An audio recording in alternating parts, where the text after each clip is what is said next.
अनुशासन का सही मतलब क्या है? अनुशासन का जो हमें आम तौर पर मतलब पता है ना, बड़ा सीधा है। वो ये है कि तुम वही रह जाओ जो तुम हो, बस एक नए तरीके की आदत डाल लो। तुम्हारे मन में लालच भरा है, भरा रहने दो, पर तुम ये अनुशासन पाल लो कि मैं सुबह 5 बजे उठूंगा। इसी को डिसिप्लिन कहते हैं, इसी को अनुशासन कहते हैं। ये तो सुबह 5 बजे उठ जाता है। इसमें तुम्हारे मन का रूपांतरण तो कहीं नहीं है ना, कि है तुम लालची रह आ सकते हो सुबह 5 बजे उठ सकते हो। ये बात समझ में आ रही है ना? ये हमारा आम डिसिप्लिन है। तुम घूसखोर हो और घूसखोर रहते हुए भी तुम इस अनुशासन का पालन कर सकते हो कि मैं ऑफिस 10 बजे पहुंच जाऊंगा। होता है कि नहीं होता? ऐसे ही है, हो ही रहा है। तुम्हारे मन से लालच तो कहीं नहीं गया, पर तुम अनुशासन का पालन करते हो। अनुशासन क्या है? 10 बजे ऑफिस पहुंच जाओ। सिर्फ एक काम है, एक मर्यादा है, इसको करके जाओ। उसका एक सीमित फायदा हो सकता है, बहुत सीमित फायदा। सीमित फायदा यह हो सकता है कि तुम्हारे मन में लालच भरा हुआ है, पर तुमसे कह दिया गया है कि सुबह 5 बजे उठा करो, ब्रह्म मुहूर्त में उठा करो, तो तुमने उठना शुरू कर दिया सुबह 5 बजे। अब सुबह 5 बजे उठोगे तो क्या देखोगे? देखोगे कि सूरज उग रहा है, हवा साफ है, पक्षियों का चहचहाना सुनोगे, मन थोड़ा शांत रहेगा, निर्मल रहेगा। तो उससे हो सकता है कि मन दिन भर भी थोड़ा निर्मल बना रहे। ये बड़ा इनडायरेक्ट फायदा है। समझ पा रहे हो? आलस कम रहेगा। ये सब चीजें इस डिसिप्लिन से हो जाएंगी। पर असली बात क्या थी? असली बात तो यह थी कि मन साफ होना चाहिए। अगर मन साफ हो, मन समझदार हो और वो खुद ही ये समझे कि सुबह 5 बजे उठना कितनी प्यारी बात है, तो क्या वो बेहतर नहीं है? आम डिसिप्लिन कहता है कि सुबह 5 बजे उठोगे तो मन साफ हो जाएगा। वो मुश्किल है, होगा भी तो बड़े सीमित रूप में होगा। मैं क्या कह रहा हूं? सुबह 5 बजे उठने से ध्यान हटाओ, जो मूल बीमारी है उसी की ओर ध्यान लगाओ। अब मूल बीमारी क्या है? मन गंदा है, इसीलिए तो तुमसे उठा नहीं जाता ना, इसीलिए आलस है। आलस मन की बीमारी है। तुम मूल बीमारी की ओर ही ध्यान दो, मन की ओर ध्यान दो। सुबह 5 बजे उठने का पीछा छोड़ो, मन की ओर ध्यान दो। बस ये कह रहा हूं। अब आपके मन में सवाल होगा कि सर, और ये डिसिप्लिन ब्रेन का पैटर्न है ना? देखो पैटर्न क्या है? क्या है तुम्हारा? आलस एक पैटर्न है। पैटर्न टूटेगा। पैटर्न अगर टूटेगा तो हम सजग हो जाएंगे। जब सजग हो जाओगे, आपके मन में सवाल हो रहा होगा कि जिंदगी में हमारी जो अचीवमेंट्स हैं, अगर हम उनसे समझौता कर लें तो ऐसा नहीं होगा कि हमारी जिंदगी की दिशा बदल जाएगी। नहीं, जिंदगी की दिशा नहीं बदलेगी। जो तुम्हारी अभी दिशा है, वो जिसकी दिशा है, वो बदल जाएगा, ऐसा समझो। एक एक्टर होता है, एक फिल्म में वो रोल कर रहा है टीचर का। वो क्या कर रहा है? टीचर का रोल पढ़ा रहा है। उसकी डायरेक्शन क्या है? उसकी डायरेक्शन है प्यार की डायरेक्शन, शांति की डायरेक्शन, ज्ञान की डायरेक्शन। उस डायरेक्शन में है वो। और वो दूसरी फिल्म में रोल कर रहा है एक हिंसक डाकू का। अब उसकी क्या डायरेक्शन है? बम, धमाका, हिंसा, खून, मारपीट। इन दोनों ही दिशाओं में से क्या कोई भी दिशा उस व्यक्ति की दिशा है? मान लो वो जो एक एक्टर है उसका नाम है कुछ भी मान लेते हैं अविनाश। अविनाश उस एक्टर का नाम है। पहली फिल्म में उसने किसी शिक्षक का रोल किया, टीचर का रोल किया, और उस टीचर का कुछ नाम दे दो, क्या नाम है उस टीचर का? राहुल। राहुल की क्या डायरेक्शन है? ज्ञान बांटना। मेरी डायरेक्शन ज्ञान की डायरेक्शन, मेरी डायरेक्शन शांति की डायरेक्शन। और दूसरी फिल्म में उसने राका डाकू नाम का रोल किया। अब वो राहुल से राका हो गया। राका की क्या डायरेक्शन है? खून, गोलियां, हत्या। राहुल हो चाहे राका हो, इन दोनों में से कोई भी अविनाश है क्या? नहीं।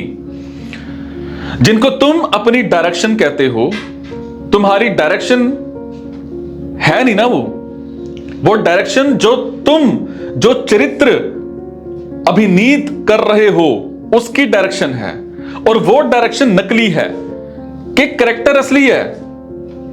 राहुल का अभिनय अविनाश को राहुल तो नहीं बना देगा ना, लेकिन जिंदगी बड़ी अजीब होती है। जिंदगी में ऐसा होता है कि अविनाश राहुल का अभिनय करते करते करते करते 20 साल 25 साल उसका अभिनय करते करते अपने आप को क्या समझने लग जाता है? राहुल। और फिर वो राहुल की डायरेक्शन को अपनी डायरेक्शन मान लेता है, वो तुम्हारी नहीं है। तो जब तुम कह रहे हो कि सर अगर हमने समझ लिया आप जो कुछ कह रहे हो, या HIDP जो कुछ कह रहा है, अगर हमने वो समझ लिया तो हमारी डायरेक्शन बदल जाएगी। तो मैं तुमसे पूछ रहा हूं वो डायरेक्शन तुम्हारी थी कहां? मैं तो तुमसे यही कह रहा हूं ना, तुम राहुल हो ना, तुम राका हो ना, इसकी डायरेक्शन तुम्हारी ना उसकी डायरेक्शन तुम्हारी है। तुम तो अपनी डायरेक्शन तलाशो। जिन दिशाओं को, जिन गतियों को, जिन धारणाओं को खोने का तुमको डर है वो वैसे भी तुम्हारे नहीं है, तो तुम डर क्यों रहे हो? तुम्हारे होते डर थोड़ा जायज भी होता। तुम्हारे हैं नहीं, छोड़ो उनको। ये वैसा ही है। अब फिल्म की शूटिंग पूरी होने वाली है, तो अविनाश डर रहा है क्या कि शूटिंग खत्म हो गई तो फिर अब राहुल छूट जाएगा? राहुल तुम्हारा था। राहुल तुम्हारा था कब? क्या था? पर ऐसा होता है। जो लोग स्टेज पर, मंच पर भी काम करते हैं, जब परफॉर्मेंस करीब आती है उनको दिखाई देता है कि अब परफॉर्मेंस हो जाएगी, उसके बाद रिहर्सल बंद हो जाएगी, तो उन्हें अजीब सा लगने लगता है। उन्हें ऐसा लगता है कि कुछ छूट रहा है। अभिनेता को अक्सर अपने चरित्र से प्यार हो जाता है, अक्सर हो जाता है। तो एक पूछने लगा मेरे से कि मैं कहता हूं कि अगर कोई गरीब लड़का है, उसे अपने मां बाप के लिए बहुत कुछ करना है, उसे अपने मां बाप की स्थिति अच्छी करनी है, तो उसके लिए तो यह जरूरी है कि उसे कुछ ना कुछ पाना पड़ेगा, अच्छी जगह पहुंचाना पड़ेगा, नौकरी की सोचकर चलेगा। अगर वो यही नहीं सोचेगा कि मुझे वहां पहुंचना है, या अब वो करता भी रहेगा लेकिन उसे उस चीज का तनाव नहीं है ना कि मुझे वहां पहुंचना है। बेटा इतने गरीब लड़के हैं, जाकर के बाहर देखो, क्या वो अपने मां बाप को सुख दे पा रहे हैं? जाकर बाहर 100, 500, 1000 गरीब लड़कों का आप एक सर्वेक्षण कर लो और देखो कि क्या वो अपने मां बाप को कुछ भी सुख दे पा रहे हैं। 20 साल के हैं तब दे पा रहे हैं, 25 साल के हो गए तब दे पा रहे हैं, 35 के हो गए तब दे पा रहे हैं। जाकर के देखो, उनसे तुम पूछो तुम्हारी इच्छा क्या है, तो वो क्या बोलेंगे? बोलेंगे सुख देने की इच्छा है, हम चाहते हैं कि मां बाप को कुछ दें, मां बाप बेचारे गरीब हैं। सवाल यह है कि इच्छा तो सबकी है, पर सुख तो कोई दे नहीं पा रहा। सोचते सब यही है कि हम किसी तरीके से करें तो निश्चित रूप से कहीं कुछ गड़बड़ तो है ही, और सोचने भर से अगर तुम सुख दे पाते मां बाप को तो कब का दे चुके होते। अगर अपनी इच्छा भर से तुम्हारे मां बाप सुखी हो सकते तो कब के हो गए होते। हम असल में सुख को जानते नहीं, इसलिए सुख को पाते नहीं। आज अगर तमाम लड़के भी दुखी हैं और उनके मां बाप भी दुखी हैं, तो क्या ये इस बात का प्रमाण नहीं है कि उनको पता ही नहीं है कि दुख क्या है और सुख क्या है? तलाश सब क्या रहे हैं? सुख, और पास सब क्या रहे हैं? दुख। तो इससे क्या पता चलता है कि तुम्हारे तरीकों में कुछ तो गड़बड़ है ही, तुम्हारे सोचने में कुछ तो गड़बड़ है ही। कोई बात है जो तुम समझ नहीं पा रहे हो। मानते हो कि नहीं मानते इस बात को? अगर एक अगला सवाल भी मैं आपको बताऊं कि तुमने कहा कि जो बच्चे गरीब घरों से हैं वो अपने गरीब मां बाप को सुख नहीं दे पा रहे हैं। जो बच्चे अमीर हो जा रहे हैं उनके मां बाप सुख पा रहे हैं। जो बच्चे पहले से ही अमीर थे उनके मां बाप भी अमीर थे, उनके मां बाप सुख पा रहे हैं। तो सुख दुख का अमीरी गरीबी से यानी कि संबंध है ही नहीं। तो सवाल ये पूछो ही मत कि गरीबी का क्या करें, अमीरी में भी सुख कहां है। एक गरीब घर से आया हुआ बच्चा है, उसने खूब कमा लिया। अब उसके मां बाप से जाकर के पूछो कि सुखी हैं? जाओ पूछो तुम्हें उतने ही दुखी मिलेंगे वो जितने कि गरीब के मां बाप। अगर बच्चा अगर गरीब रह गया तो भी वो उतने ही दुखी मिलेंगे तुम्हें। ये बात अमीरी गरीबी की नहीं है। देखो, अगर तुम्हारी मूल जरूरतों की पूर्ति ना हो रही हो तब तो एक बात होती है। आज तुम जिस जमीन पर खड़े हो, जिस तबके से आ रहे हो, वहां इतना गरीब कोई नहीं है कि खाने को मर रहा हो। आज तो तुम्हारी गरीबी होती है ना, वो तुलनात्मक होती है। जब तुम कहते हो कि मैं गरीब हूं, उसका मतलब इतना ही है कि मेरे घर की आमदनी 10,000 रुपए है और पड़ोसी के घर की आमदनी 30,000 रुपए है। गरीबी नहीं है, तुलना है, और तुलना का कोई अंत नहीं है। कल को बच्चा 15,000 भी कमाने लगेगा तो भी पड़ोसी का बच्चा कितना कमा रहा है, वो 25 कमा रहा है, तो दुख तो बना ही रहेगा ना। अगर तुम ये कहते कि सर इतने गरीब हैं हम कि भुखमरी है, स्टारवेशन है, तब तो मैं कहता कि जाओ जरूर कमाओ ताकि कम से कम कुछ अन्न जल दे सको घर पर, कपड़े दे सको घर पर इतनी खराब हालत किसी की नहीं है। तुम्हारे पूरे कॉलेज में कोई ऐसा नहीं होगा जो कुपोषण का शिकार हो या है कि खाने को नहीं मिलते उसको। इतना तो इंसान कर ही लेता है ना कि खाने को मिल जाए। हां, ये जरूर हो सकता है कोई बहुत महंगा खाना खा रहा है या फिर कोई सेब और अनार पा रहा है और कोई सेब अनार नहीं पा रहा है, वो केले में काम चला रहा है। हो सकता है कोई महंगे होटल में खाना खाता हो, कोई ढाबे पर खाता हो और किसी के पास इतना भी ना हो कि ढाबे पर खाना खा सके, तो वो बेचारा खुद बना करके खाता हो। ये हो सकता है, पर ऐसी तो हालत नहीं ना कि भूखे मर रहे हो, और ऐसी भी हालत नहीं है कि तन पर कपड़े नहीं है। ये जरूर हो सकता है कि कोई 1,500 की शर्ट पहनता हो, कोई 150 की शर्ट पहनता हो सकता है। यह भी हो सकता है कोई हर तीसरे महीने नए कपड़े खरीदता हो और कोई बेचारा साल 2 साल 3 साल चलाता हो। यह भी हो सकता है, लेकिन ऐसी हालत तो नहीं ना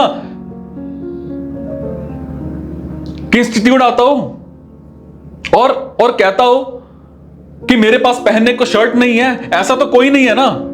हमारी गरीबी वास्तविक नहीं है, सिर्फ तुलनात्मक है, और इसीलिए वो दूर हो नहीं सकती।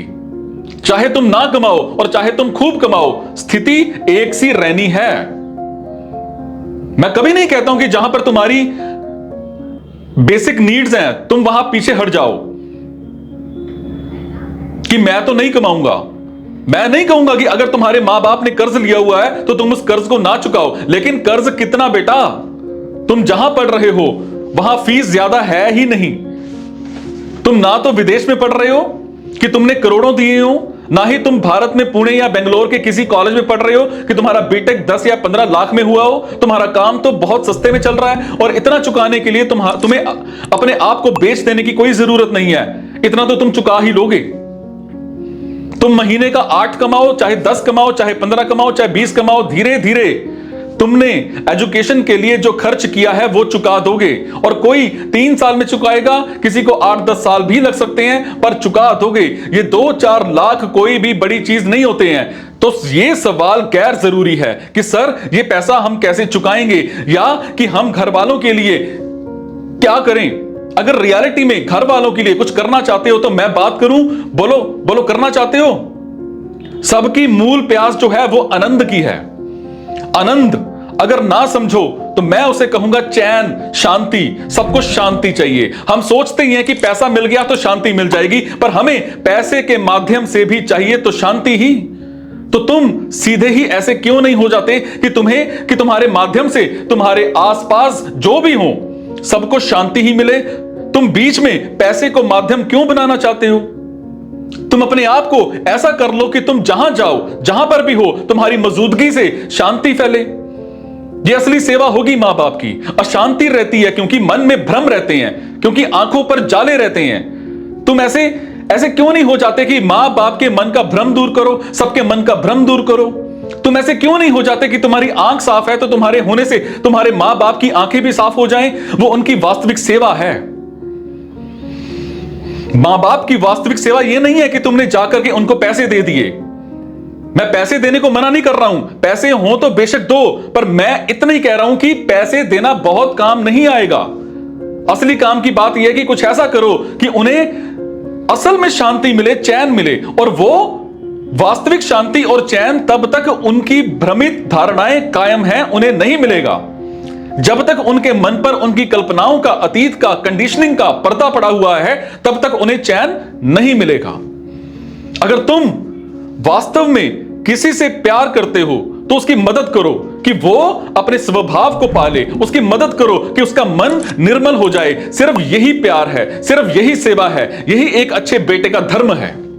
तुम अच्छे बेटे का धर्म इतने पर सीमित मत मान लेना कि वो घर पर कुछ पैसे भेज देता है।